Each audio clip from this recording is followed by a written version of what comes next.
another Hidden Inca Tours video. One great way to see sites in ancient Peru and Bolivia and elsewhere is via a quadcopter, such as the one that I have, because it allows you to see things from above, sometimes some very important aspects which you won't be able to see from the ground, a ladder, or any other method. And that helps us to figure out the actual exact shape of some of these very strange objects. Now you can see the Inca terraces in the background, but what we just flew over was a megalithic structure, the most ancient part of the site. This site is called Chinchero, and that was also in the previous video clip. And you can see the mastery of the work of the Inca. The Inca were not the megalithic builders, they came much later. The Inca arrived in the Cusco area about 1000 AD, and they built with field stone and mortar. Here we have a phenomenal example of what the Inca were capable of doing. This is called Moray or Moray, in between Cusco and the Sacred Valley of Peru. Some people believe that it's an experimental station or was an experimental station for agriculture. Others believe that it was a massive coliseum. It could in fact have been both.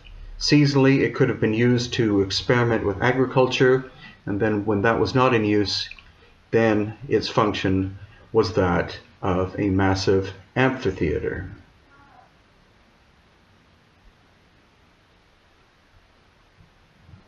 Then we have Ollantaytambo in the Sacred Valley of Peru.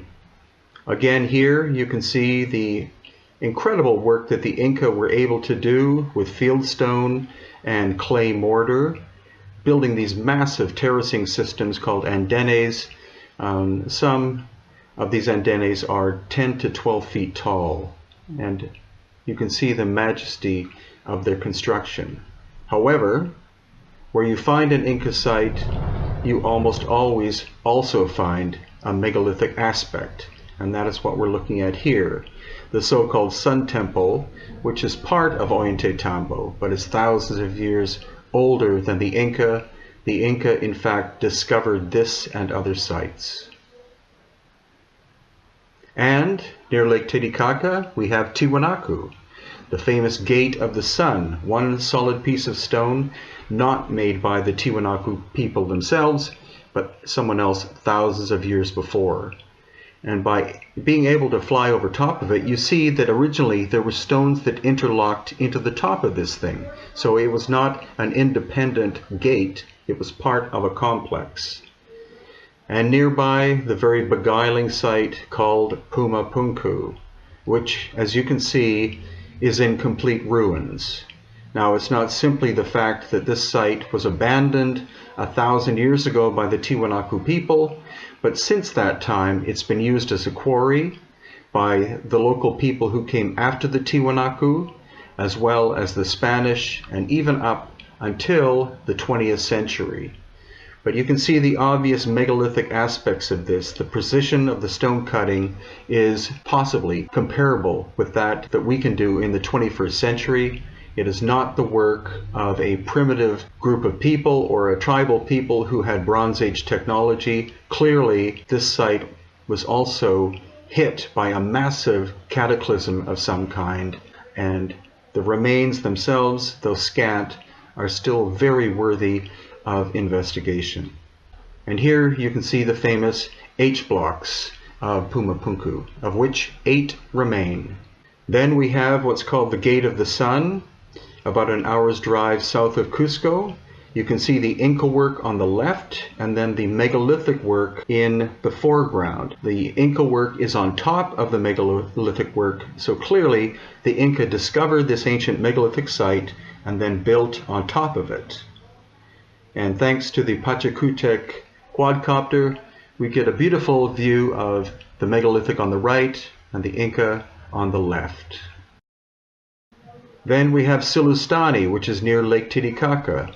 These towers are called chulpa. They have been identified by archaeologists as being funeral towers, but likely they were created as energetic structures thousands of years before they were recycled and then used as funeral towers. The damage present in this site again displays that they were the victim of a massive catastrophic damage probably thousands of years ago, and the damage could have been done at the same time as the damage we see at Ollantaytambo and Sacsayhuaman and other sites in Peru. As well, another site called Cutimbo, where we have square chulpa towers. Once again, megalithic. We don't know where this stone came from. It's not local. It was brought in from a great distance, quite possibly. And that's what we find at many of the megalithic sites. The stone is not local, but was brought in sometimes from 50 kilometers or more away. Very different from the way the Inca constructed, because they used local stone. This is an Inca construction on the island of the Moon in Lake Titicaca. Again, you see field stone and mortar. And then one of the strangest sites, again near Lake Titicaca, this is called Amarumuru or Aramumuru. Literally no one knows who made it or when or what its function was. And finally, we have a site of the Inca inland from Paracas, Peru, and this is called Colorado, or the Temple of Colorado. And this was an Inca construction. Clearly, again, you see the clay and the stone.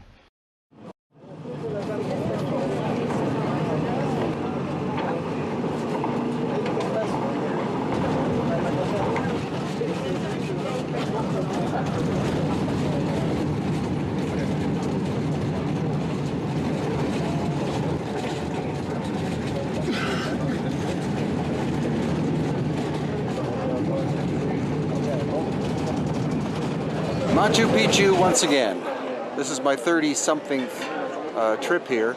The difference is I'm going to try as much as possible to keep my mouth shut and listen to the 3 local guides we have. We have 3 indigenous people with us. One of them is an official archaeology Western school tour guide, but the other 2 are indigenous wisdom keepers, and they will have insights about this place, Machu Picchu, that I and you have never heard of.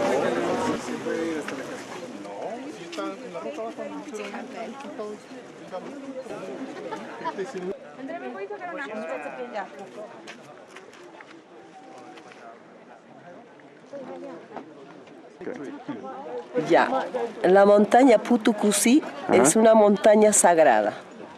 Es el altar importante. Okay. It was a sacred mountain, and this was the main altar. That's what is Putucusi, this mountain. Okay. En cual, por gratitud, los abuelos incas construyeron las 2 montañas que están aquí, ¿no? En conmemoria al abuelo Putucusi, ¿en cuál está? Mati Chumpi. Mati Chumpi. Maki Chumpi. Mati Chumpi. Mati Chumpi. Exacto, se llama Frente Dorada y Chumpi Faja Dorada. Okay. Well, the translation of this place is Mati Chumpi, which means the golden belt, you know, basically because this in gratitude, because this mountain, the other ones built this mountain. This one and the little one and the highest one there, which would be the place where the young ones chew it, the coca leaf. That's what is the translation. Okay. To chew the coca leaf or... Yes. Y el Huayna Picchu se llama Huaynan Picchan Intuta, que significa el hombre joven iniciado con la hoja de coca, masticando o saboreando, es la palabra. Pichar es eso, lo que nosotros tenemos, o jalpar. Okay. Okay, just to clarify, pichar is a Quechua word which describes the act when the local ones chew the coca leaf, and that's precisely what means this mountain. Huayna Picha, because pichar means chew it, but chew it just the coca leaf. That's roughly the translation. So the thing is, great. It depends on who you talk to and what their interpretation is. Because as we've heard, the mountain in behind now, Huayna Piccha means young chewing of coca leaves. whereas most translations are Huayna Picchu, or Picchu, which means the young mountain. The one name you do not want to call this place is Machu Picchu. It's Machu Picchu. Machu means ancient. Picchu means mountain.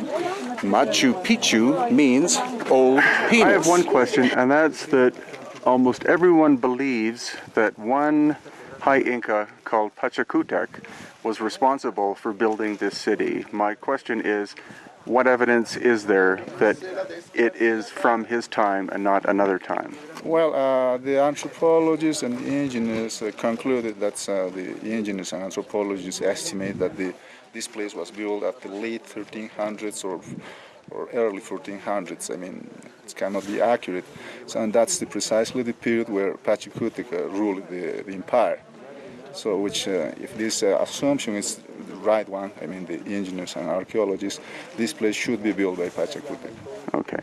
That's why. It's just also, I've noticed that almost any place that is not fully understood and is sophisticated is given the designation built by Pachacutec, as if they simply use that term because they can't honestly explain through tangible results that that's the case. Well, that's correct. Well, it's just have a look at this place, how it's built.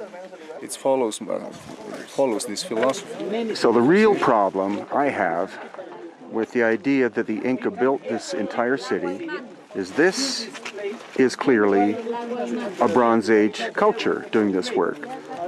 But that isn't. This is white granite containing a lot of quartz crystal. Quartz is 7 out of 10 on what is called the Mohs scale of hardness. Bronze tools can't even touch this material. This, they could simply whack with hard stones and shape them and fill in with this clay, but there's no way they could have done this. So again, my belief is that we're looking at the core of Machu Picchu as being an ancient megalithic city built by a culture that had to have had sophisticated technology.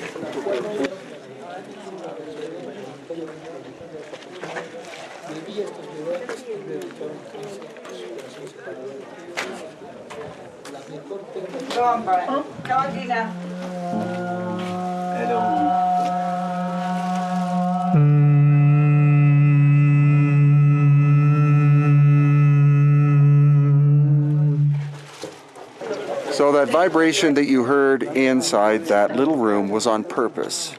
And that is the theory behind why the super tight construction was done. It wasn't done because this is a temple. It was done by an older culture because they wanted every stone in perfect contact with each other, because that room was supposed to vibrate with that tone, and that tone is the tone of Mother Earth, not the octave, a lower octave. So that's why the core of Machu Picchu, I and others believe, was found by the Inca, possibly the great ruler Pachacutec.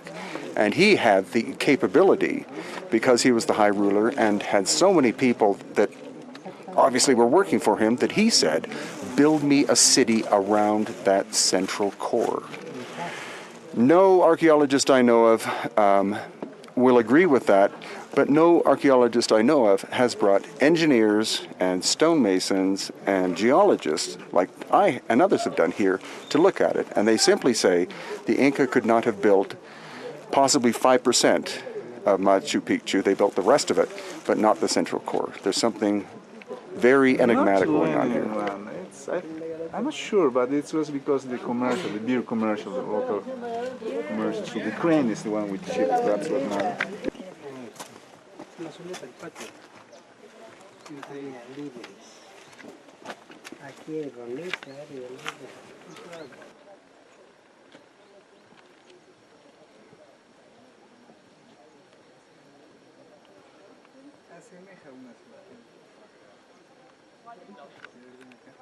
So what you can see is the majority of Machu Picchu is constructed of relatively small stones glued together with clay mortar. So why would there be other ones which are megalithic and so tight-fitting you can't fit a human hair in between. Again, the conventional explanation by archaeologists is because those buildings with the megalithic blocks and the tight-fitting stone were so special because they were for religious purposes and the rest were simply houses, so they didn't matter. But I find that a really lame way of trying to explain what to me is more likely a situation whereby some ancient culture that had sophisticated technology, perhaps even beyond what we have, created the core of this place. Then the Inca found it, and then they built the city around it because they saw the impressive nature of what the ancient ones had. And also, if the Inca were so good at construction in terms of being able to do the megalithic work, then why are the staircases so awful? Again, most of Machu Picchu has not been reconstructed. It's been left the way it was found in 1911 in order to save it as almost like a time capsule. And the megalithic work is so tight-fitting that in some cases you can't fit a human hair in between.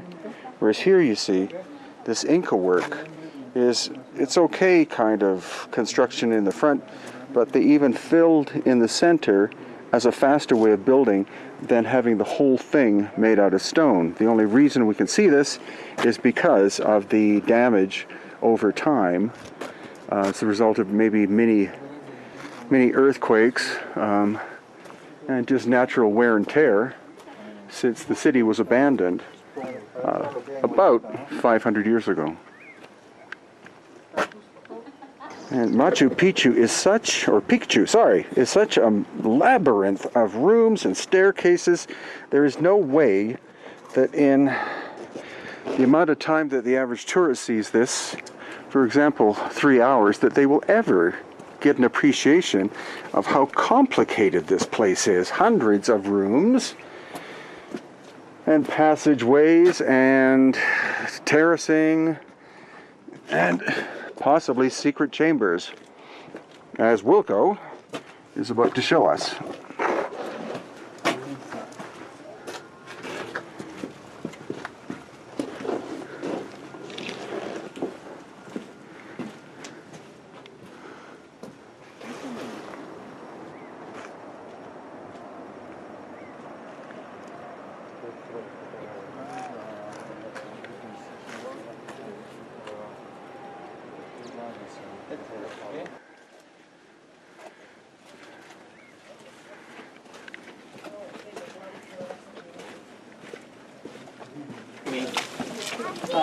You see over there are more fountains, or the main fountain. And according to these colors, they paint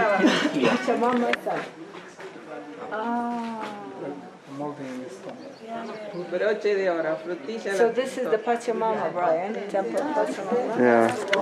Yeah, cute.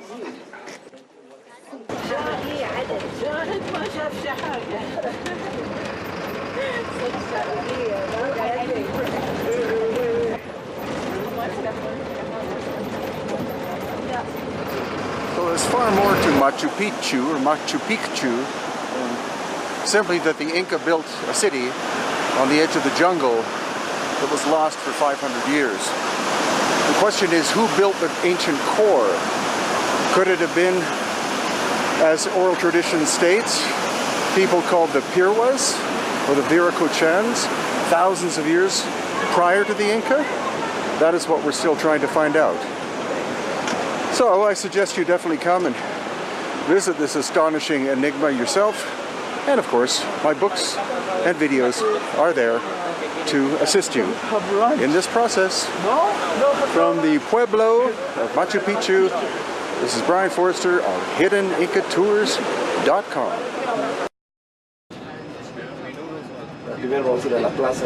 So these are the famous H blocks at Pumapunku. And contrary to popular belief, they are not the same size.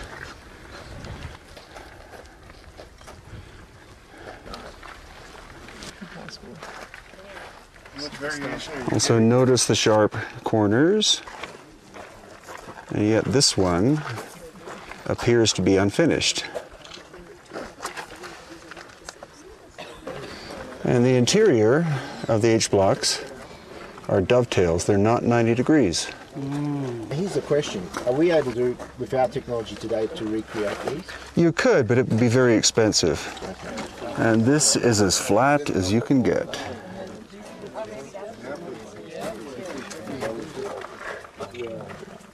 It's the same. This one's not finished. Yeah. A, because it's rough, and B, because the two symbols have not been put in.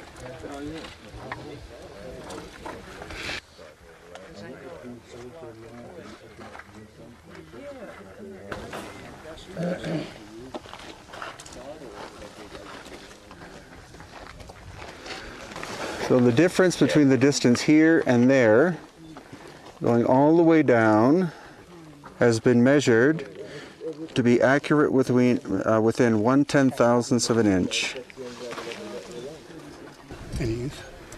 Look at that. Wow. I can find all that.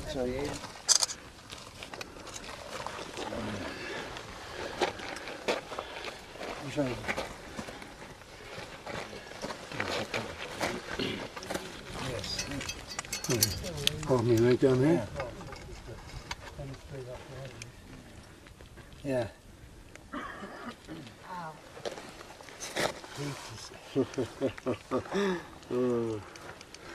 Kind of hard, I'm not pretty good.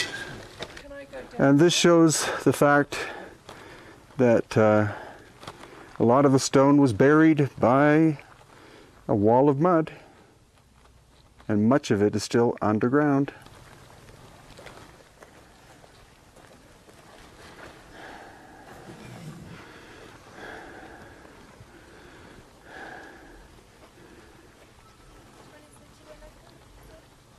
Oh, down here? No, in the bag. Sorry.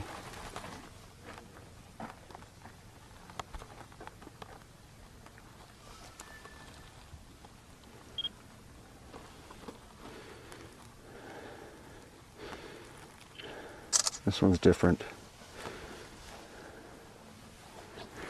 That is Lake Titicaca in the distance. And this is an artificial construction. Are these the green stones you're talking about? Yeah. So if the lake level was 100 feet higher, which it was 10,000 years ago, then it would at least be lapping at the shore, or the shoreline would be right here. And that's where the main staircase is. This one is clearly not in its original position.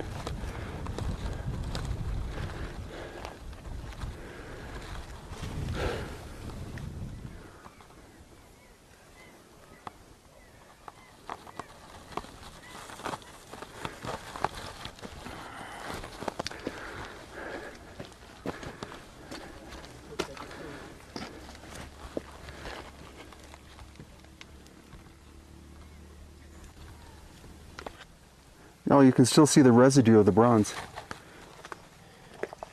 The green. Oh, okay. Yeah, yeah.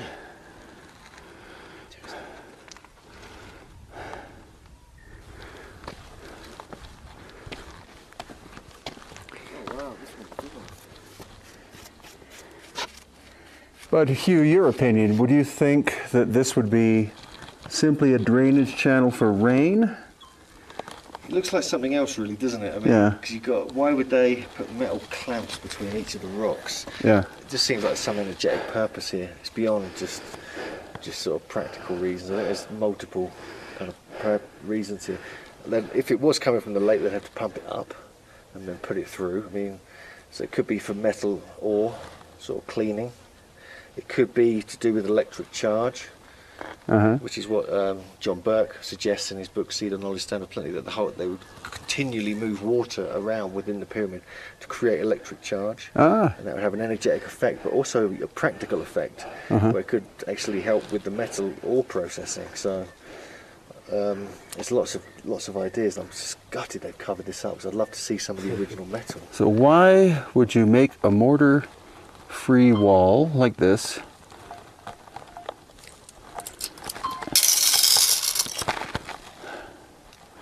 and have each stone different in terms of length?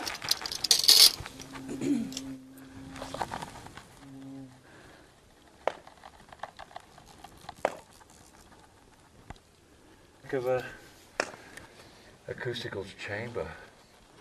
All right.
Kapana, the semi-subterranean temple, which is the darker section there, and Pumapunku are aligned at 4 degrees off the equinox.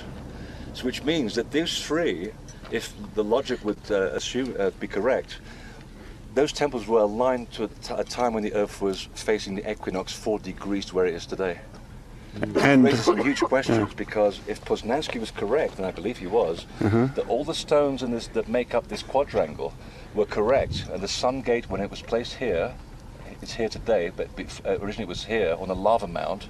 It's from there that you can get a complete bearing of the stones at the head, and it gives you a background, it gives you a perfect alignment on the horizon to 15,000 BC. So, ergo, if these temples are now aligned at the equinox as it is today, at 15,000 BC, that mound, that temple, the subterranean temple and the Pumapunku must come before that.